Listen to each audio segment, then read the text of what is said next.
What's up? Welcome back everyone on the Advent of Code 2019 series. And I am today working on day 7. I just have to say that I tried to record this video and I just messed up and lost the recording. The problem is that I managed to pass the first part, but don't worry, you won't lose anything because I will just start everything from zero. Actually, not really from zero, because if you have read that, you know that there is like 5 amplifiers that we need to work with, and those amplifiers are working with the IntCode computer that we coded on day 5. So feel free to give a look at the video for day 5 because you will see everything that will lead to the code that we use in this day 7 for this puzzle. So there are 2 things that are really important here for part 1. So first of all, we're using the IntCode computer correctly, and second of all, they are permutations. So we need to try any sequence of 5 numbers, and with this we feed that into the IntCode computer. So yeah, that's something that we need to do, and what I would like to do here to start is to just work with the permutations. So this is, I think, something good to avoid any bugs in the future, is to just like start with a subset of the problem and then make this work and then integrate everything together. So here we're just writing some boilerplate code, permutation, and here we want the permutation for 0, 1, 2, 3, 4 dot split with a comma. So yeah, what we want is to have an array of these numbers, and this is it. Let's go and make this, shuffle that.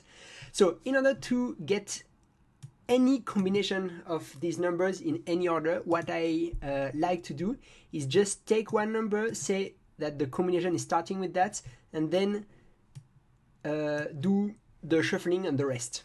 Then we can take the second number, make the sequence start with that, so the sequence will start with 1, and then 0, 2, 3, and 4, you can shuffle it. And the idea is that you can say that recursively. First, you just take one number and then you shuffle the rest. And then at the end, you arrive that you have just one number in permutation. And this is what we are going to start with.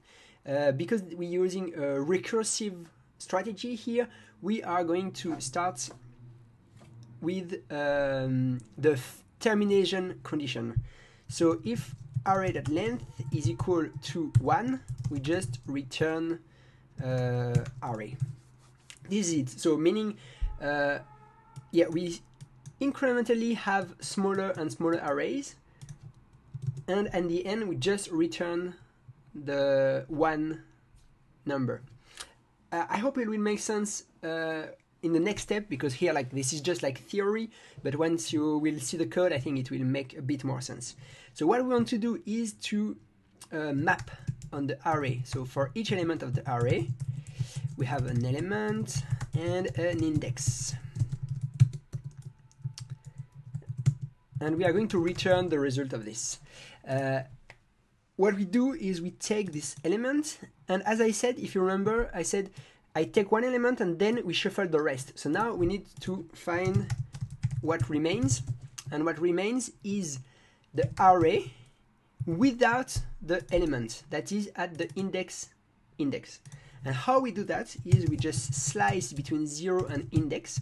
That will give us all the, so let's say we have the indexed, so this is the index 0, 1, 2. So this array that slice 0, 2 will give us 0, 1, and then this we concatenate with the array that slice index plus 1. That's it. So here, if the index is equal to 2, it gives us, this gives us 0 and 1, and this gives us 3 until the end of the array. So this is exactly what we want. And what we do with that I said we want to do this recursively, so we need to do the permutations of what, let's call it permutations with an S, permutation of what remains. However, if you remember what I said we want to get that, but for a permutation we want to have both the element concatenated with the permutation itself. Let's see, so if we return that, that should give us something a bit weird. Let's see. Yeah, so here the problem is that we are nesting the arrays far too much. Let's see, actually. We are going to stringify. We are going to use json.stringify to see the nesting of the arrays. So yeah, as you can see, this is very nested. However, we have 0, 1, 2, 3, 4, 0, 1, 2, 4, 3. So this is already good. So we have the right thing, we just have too many nesting levels. And there is a method that is called flat. That is really good because it is helping us with the nesting. And here, I believe we already have the solution. So here there are too many numbers. So let's try with just one number to see what's happening and confirm. So if we have just one number, it should just give us this number. That's perfect. Let's find with two numbers, it should give us 3, 4 and 4, 3, which is the case. And we can add again another number and see that it is doing the right thing. So now we'll remove json.stringify because it's creating too many lines. And 2, 3, 4, 2, 4, 3, 3, 2, 4, 3, 4, 2, 4, 2, 3, 4, 3, 2. Yes, this is sounding really good, really exactly like what we wanted. So we've got already something that works well, which is something that finds the permutations of a group of numbers, which is exactly what we need. So this is something that we're just gonna fold here so that we can focus on the core of the problem. And if we look here, as I was saying, they are talking about the IntCode computer of day 5. And here I have day 5, the code from day 5. As you can see, there's a lot of commented console logs, but that's all right. We're just gonna use that. Okay. Let's copy and paste that. And one more time, I don't want to deal with the code here. We assume this is correct. So I'm gonna just compress that. And now we can focus on the core of the problem, which is we have several amplifiers that are linked to each other. At the beginning, we just pass 0. And then the output of this one is passed to the input of this one, etc. So first of all, so let's say solve part 1. Solve part 1. So here what do we want? We want, yeah, I think we don't want anything, I believe. So we actually want this specific part, the permutation of all of this. Const p equal to that, because for each of these permutations we're going to need to do something. So let's use a for each because we are using Node.js, so we can use the for each function, so sorry, for the for each method. So this is a permutation. I don't have a more variable name. Let's call this perms for permutations, and let's call this one p. I like using one-letter variables for loops, because if you use that outside of loops, it's becoming too messy. Okay, so we need a signal. we need a signal that will be 0 at the beginning.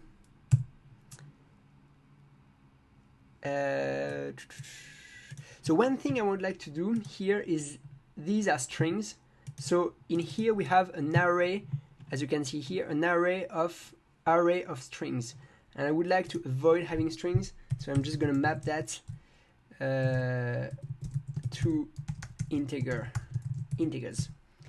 So here we know we have integers because we know that the IntCode only works with integers, so we need to be really careful about giving the IntCode computer only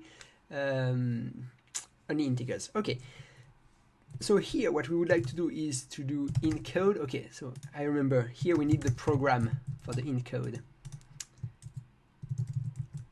program, and then the inputs. So the inputs, I believe there are 2 inputs. Input, okay, it will first use an input instruction to ask the amplifier for its current phase setting, an integer between 0 and 4. And then I think we have the signal, which is 0. Where is it? Here. Provide the amplifier's phase setting and provide the input signal 0. So that's what we want to do. So the phase settings, actually we can call that.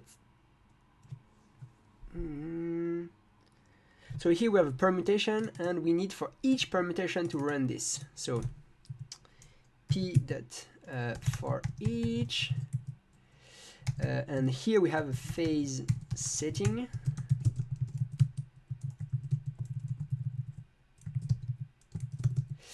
Okay, so here we have the phase setting, and we said that the first input instruction is the phase setting 3, and the second input instruction is the input signal. So signal is here, and then this gives us an output, and I believe it gives us as an output just one thing. It will use an output instruction to indicate the amplifier's output signal, and then we use this output for the next amplifier. So what we need to do is to set signal to output of 0, because if you remember, we chose, actually, no. Did we do that? Did we do any modification here? I don't think we did. Okay, so here we need to, first of all, define const output is an array. And then for each console log here, we are not doing console log anymore, but we are pushing what we were outputting, we are pushing it to the array here. And then at the end, we are returning the output. Hopefully this is clear, and hopefully I've done the right thing. We'll see very soon. So yeah. Here, in this method, we just added the output array. When the output opcode is called, we add something in the output array, and in the end of the method we are just returning the output array. So this is okay, and what we want to know is here the signal, and I believe we want the maximum signal. Find the largest output signal that can be sent to the thrusters. So here I'm just gonna do signals, and I'm gonna transform that to a map, and I'm gonna return the signal. So what happens is that for each permutation that we are computing here, we are taking a signal 0, and for each of the amplifier in the list, we are providing it a phase setting and the signal, and then we are saving this signal for the next amplifier. And this is it. Actually, here we can call that amplifiers. No, let's just call it P. Let's not mess too much with the code. What else? Let's just try to run that. No, it won't output anything, right? Because now we have the signal and we need to return the maximum signal. So here we are just doing a math.max with the 3 dots and signals, which is converting the array signals into a list of arguments for max. So we just return the maximum of this array. So here we are going to say console.log solve part 1, and then the program that we need to provide here, is, so here this is our IntCode program, so we can close that and we can go back to this. We always run through the test cases in case anything is going bad. We will see it right away. So this is really important. So 43210, I think we solved it correctly. Then here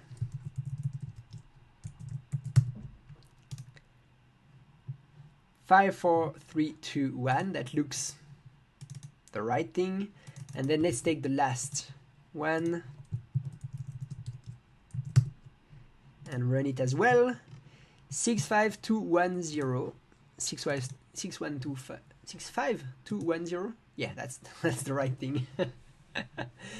Okay, so this is correct. Now let's make sure we have coded again the right stuff. So we are getting the input puzzle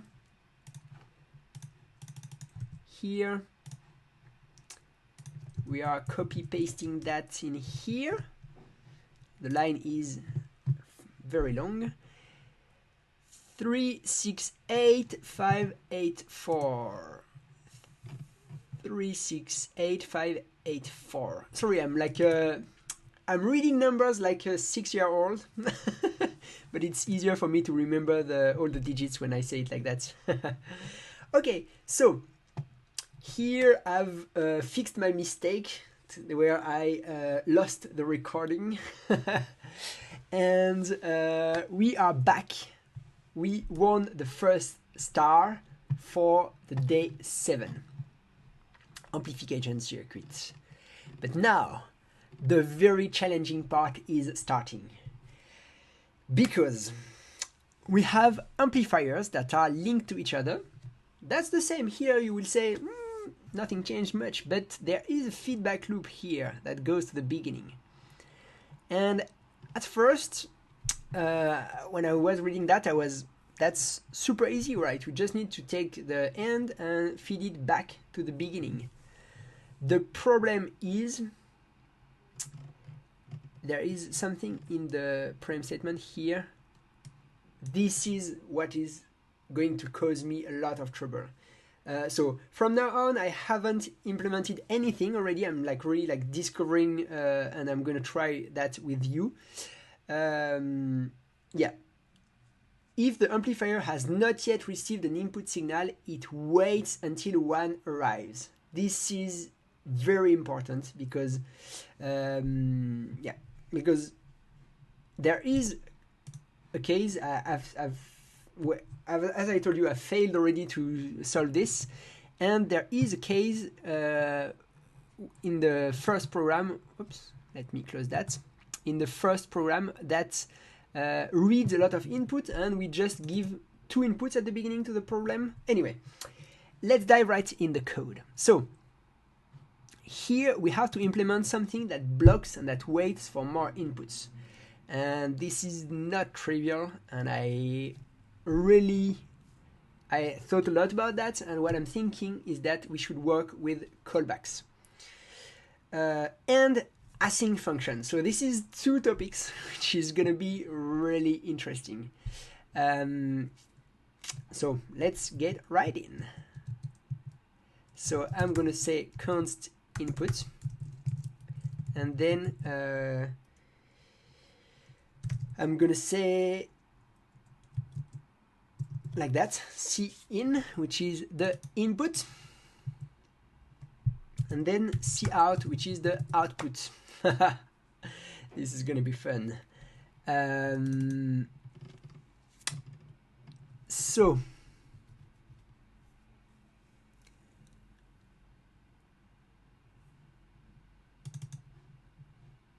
what's gonna happen? Let me think. So what I need is I need to be able to pass things. So yeah, here I am not sure how I can pass things to the input here, and this is causing me a lot of thinking, because if I put a function here, I can use the function here, but it cannot access the outside world. So I need to be able to push things. So let's go back to that input.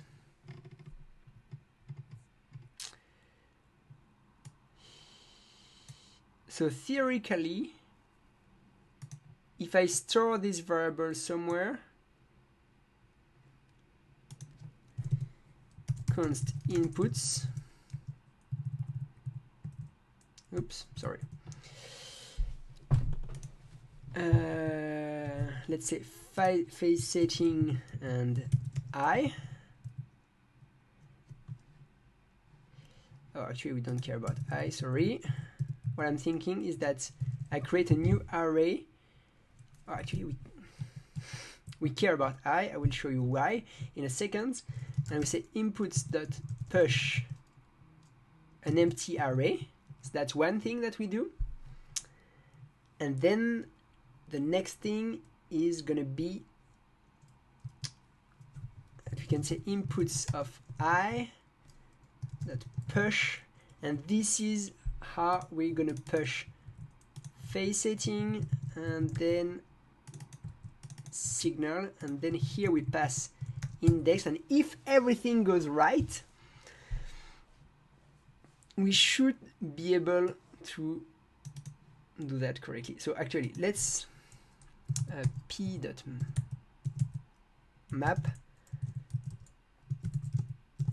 So here I'm just initializing an array that is the same size as p. What I do is I just go over all the elements of p and just return a new empty array. So this means all our inputs arrays are initialized, and then we just need to do inputs of I here. So inputs of I, we push all the stuff. We have this in here, and in here we can read it using the inputs.shift. Okay, so that's one thing, but then we need to wait on the input. And in order to do that, I believe we are going to move to an async. Oh wait, maybe I can just do a while. No, I cannot.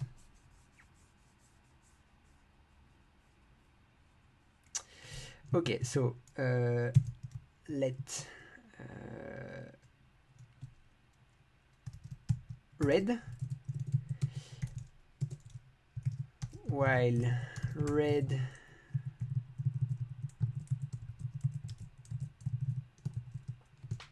so here we just try to see if, so this is beginning to be a bit complex. So we're just going to do a while loop, which is going to be super expensive in terms of CPU. And actually let's do that in a good way, because here that's not really readable. So while read is not defined, that's not going to be good that way. Because if read is equal to 0, that's not going to work. So while, how can I call that?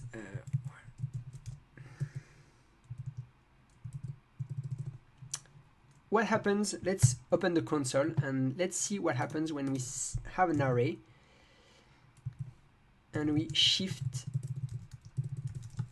So here, if you remember, shifting is taking the first element of the array and removing it. We have undefined. So while type of red is equal to undefined, then we do that. Okay? Let's just, yeah, I think that's good. Yep. And then here this is equals to red. So not very proud of that. I'm not sure this is gonna work very well, but we'll just try and see what happens.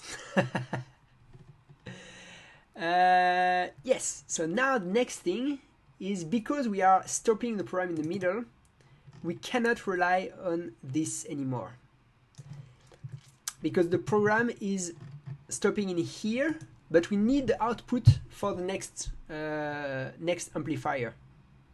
So this is why we need, let's call it cout, whatever, a callback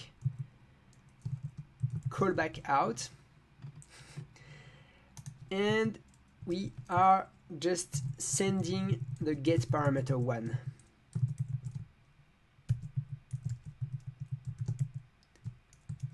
And we are not using this output array.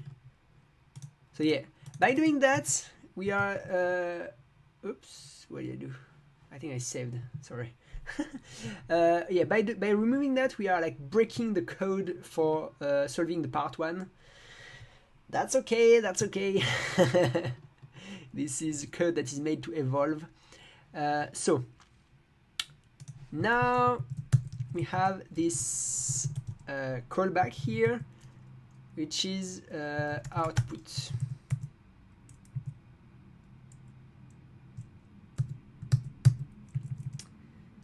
And now we have to use that in some way.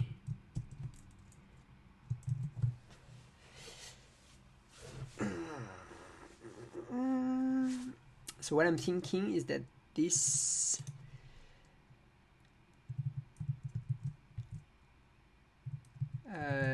we might want to remove. Whew.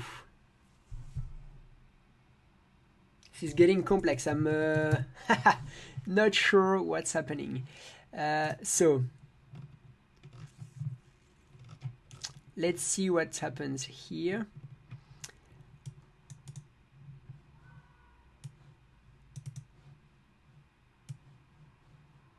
So we are sending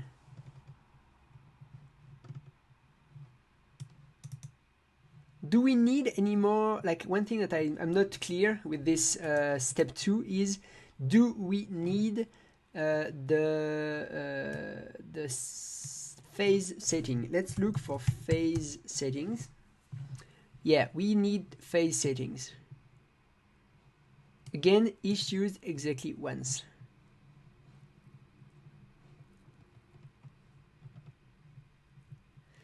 Provide each amplifier its phase setting as its first input instruction.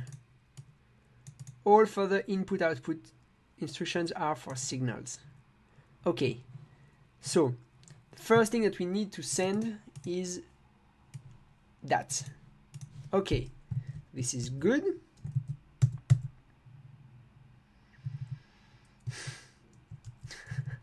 And then after everything has been initialized, so here we just initialize everything, and then we push the signal into the first amplifier. So this is a lot of theory. I am not sure this is just gonna work. This is just like really like a lot of theory. I haven't really tried to use JavaScript in that way until now, so I'm really, this is like a test that we're doing together right now. So here the output what should we do? We should send output to the next IntCode program. So we should do inputs of I plus 1, because remember we are at the amplifier I, plus 1, this is giving us the next amplifier, and we want to wrap that so that when we are on the last amplifier we go back to 0. So p.length. This is enabling us to increment go to the next amplifier and then go back to 0, and we push output.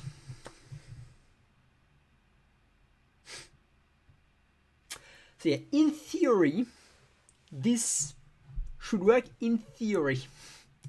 So first thing we do is we copy that in here. Oops, cannot see. I will move my head around here. And now we actually solve part 1 is becoming a solve function only. Yeah, we are destroying code of part 1. That's okay. Let's see. What do we need to output in the end? That's, I think, something that is very important. Find the largest output signal that can be sent to the thrusters. What is the output signal? Let's look for output here.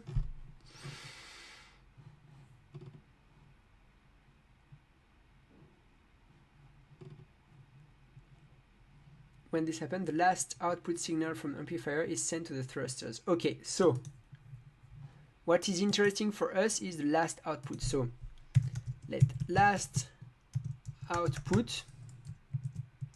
So we declare the last output. Do we need signal?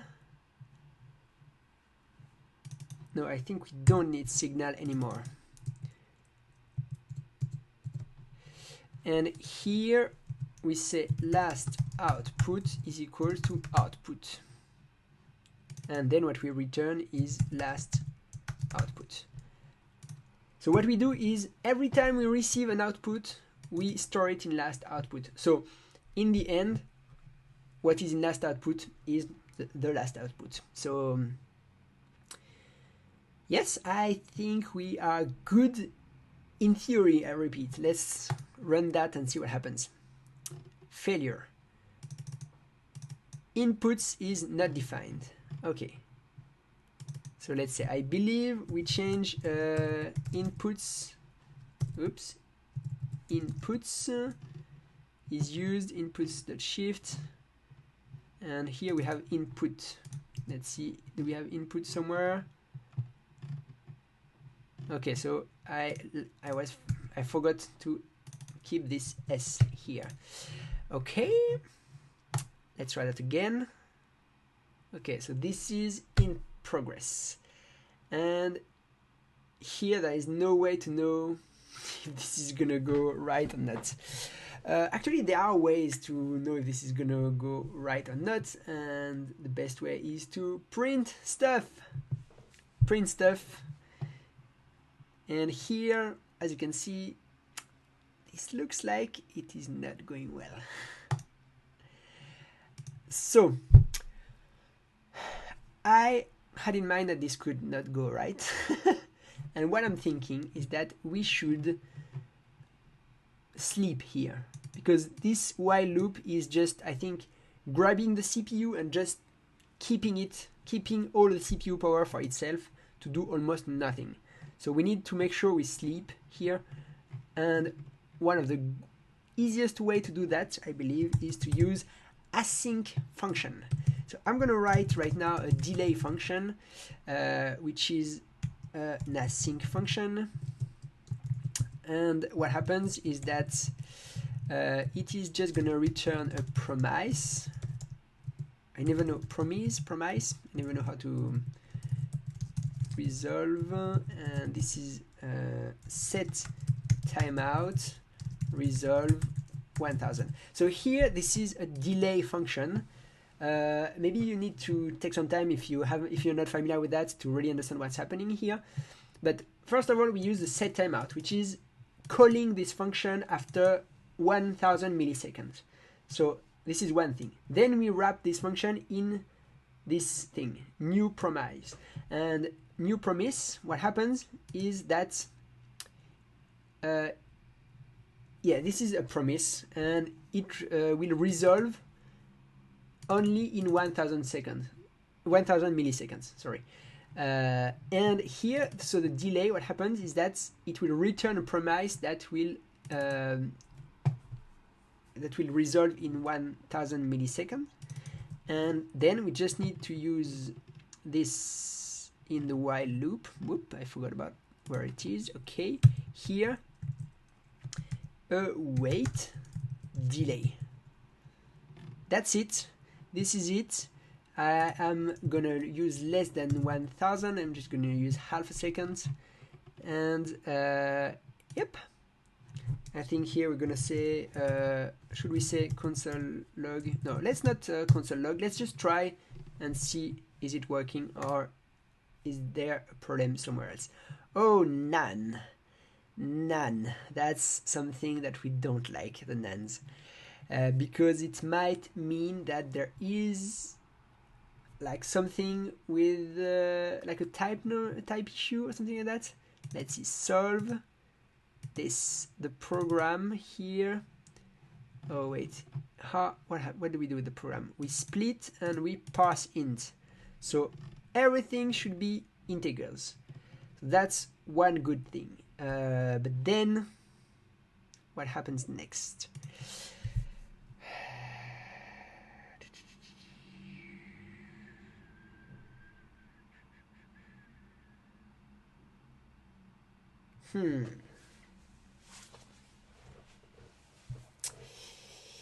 Because these are async methods, I am not sure the code around it is behaving correctly.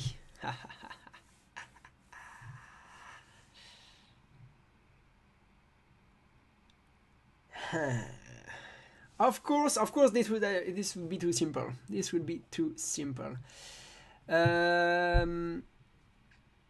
What should we do?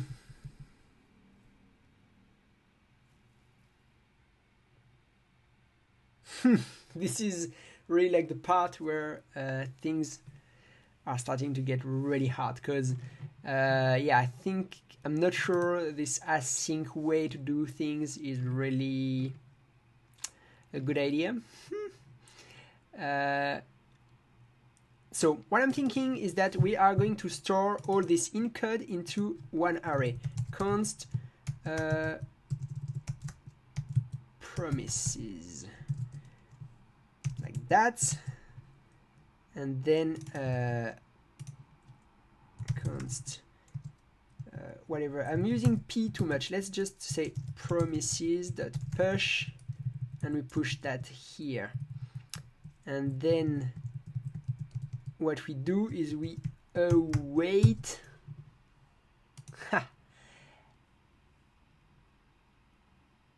await promises.all of promises. No, wait, promise.all of promises. And then we know that last output should be correct. Am I right? Or not? I don't know. Yeah, this is really like experimental territory here. So because we are doing an await, we have to do an async here. And because this is a list of async, I believe we have to promise.all.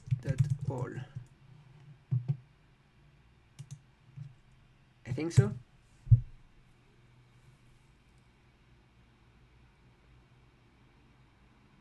It should be the case. Yeah, I think it should be the case. Okay, let's try again with all this promises handling. Okay, so here we have something weird. So let's just console log signals to see what happens.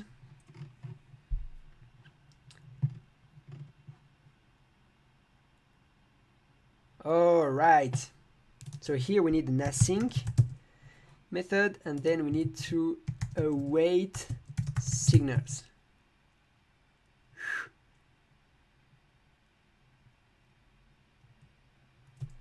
Wait, no, we need to await that.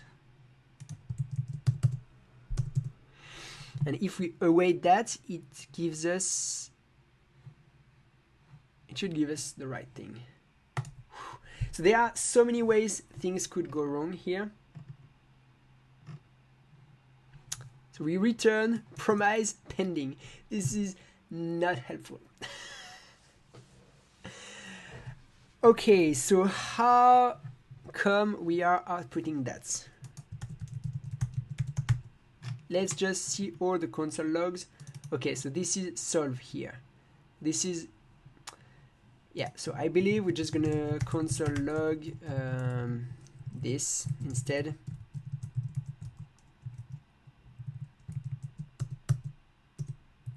And we're just gonna call solve here.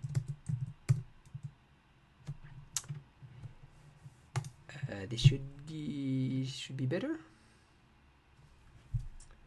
Okay, so we have a number that is very negative, and I don't like that. And anyway, this is not the number that we expected, and this is not looking good because we have negative numbers. So at least what is looking good is that the program is finishing, which is just insane for me. Insane. Yep. So how can what can we do? We can say here we can console log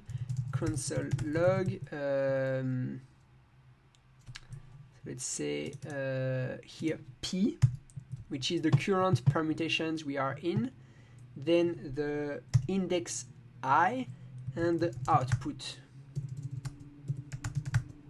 Just trying to get a peek into what's happening here, like when we have outputs. Okay, so here we are on the position, the first type of permutation. The index 0 is outputting -4, index 1 -1. Okay, so here the good thing, as you can see, is that the index 0 is outputting something, then the amplifier at the position 1 is outputting something else, then the amplifier at position 2 is outputting something else. So it means this is going in the right direction, right? Like 0 is saying something to 1, is saying something to 2, etc. And then 4 is saying something to 0. So this is looking good in that way. But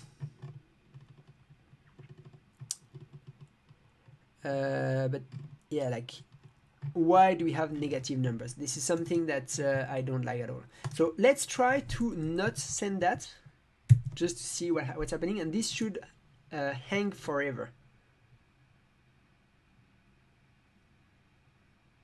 Wow, I'm happy it is hanging forever, because this is really what I was expecting.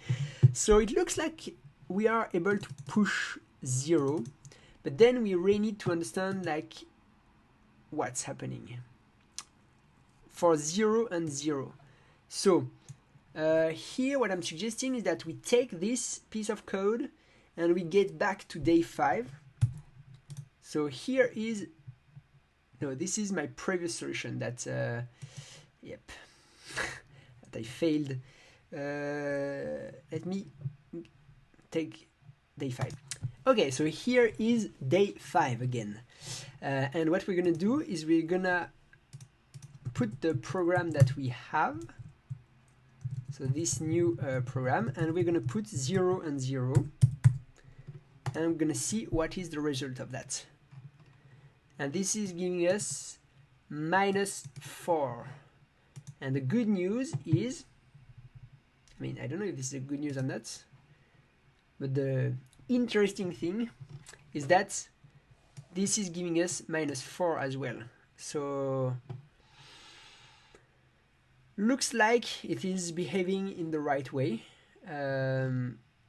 However, what is frustrating is that the end result is also very negative. It's not, wait. I think I have an idea of a potential problem.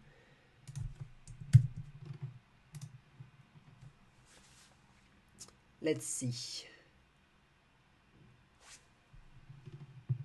Here we have something very negative.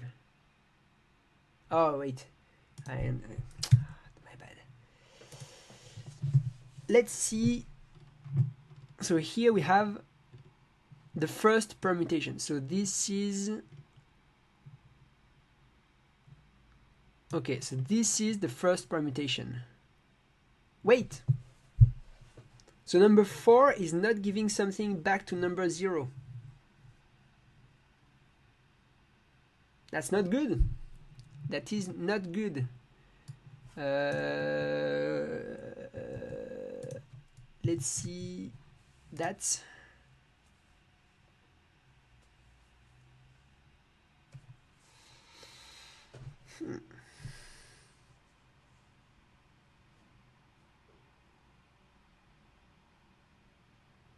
Wow, it's taking forever for some reason.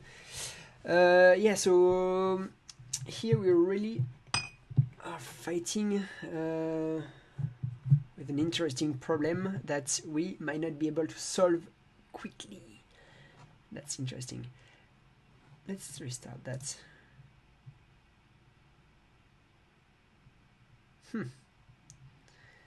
Preparing. I will just pause meanwhile the software is back together. Okay, so I was okay, this is finished. This is good. I'm just not sure why for this permutation. Actually, you know what? Instead of having all the permutations here, I could just slice 0, 1. It should give us just the first permutation only. Oh, look at that! When we are just running the first permutation, this is giving us really good answers. I mean, this is just running the program until the end. That's good. But this is very negative. I don't know if this is supposed to be like that. Let's make sure we have the right... Yeah, we have the right like this. Maybe you should try to use this and just focus on this. So instead of having... So here we could say, instead of having that, we say const permutation is equals to that. Actually, this is exactly the right thing. 9875. Oh, you know what? I've made a big mistake. Here I am just outputting numbers from 0 and 4, and in the prime statement they say integers from 5 to 9. Okay, so 5, 6, 7, 8, 9. That looks like that could change everything. Ha! Should we just... Yeah, let's just...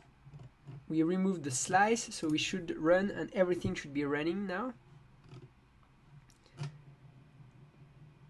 Outputs a lot of stuff and we don't know exactly what is the end result. So what we're going to do is we are going to remove the console log, we're going to launch everything and wait and hopefully get a really good answer. Let's see. So the right answer, are you kidding me?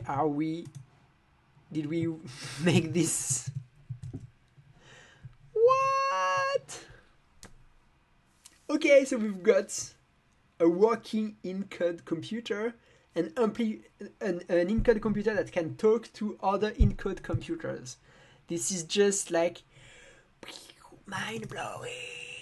Like, yeah, to be honest, I was expecting to struggle a lot more, and I was really worried this video would be so long for you. Let's put that on one line. Let's launch this and see the results. This is going to take a while, of course, because we have all these delays. And okay, actually, you know what? We could make that run a lot smoother by putting a smaller delay here. So here, instead of waiting 500 milliseconds, we're just going to wait 100 milliseconds. That things are going to be snappier. As you can see, we have the same answer, and this is the right answer, 18,216. This is good. I believe we are getting close to the right solution. So it felt like I wouldn't be able to solve that. I really felt a moment of despair. I felt like, okay, this one I'm just gonna fail again. Second time I'm trying this problem and it's not gonna work. And it looks like we've done it. This is so good. Yes. Okay. So yeah, I really just want to take a step back on that and say that I think from the beginning of the advent of code to now, we really focused on not having type errors. So at the beginning, I was making a lot of type errors. So there were strings where there should have been numbers or the opposite. And here, I think I'm taking a lot more care to not do this kind of mistakes. And this is paying big because then I can focus on the hard stuff and solve the problems. So yeah, I'm really happy we finished day 7. If you liked the video, feel free to drop a like, and if you haven't already, feel free to subscribe. And yeah, thank you very much for staying around. I really appreciate a lot all the comments you are dropping, so feel free to drop another comment, and I will do my best to answer that super fast. And thank you very much. See you in another video. Bye bye.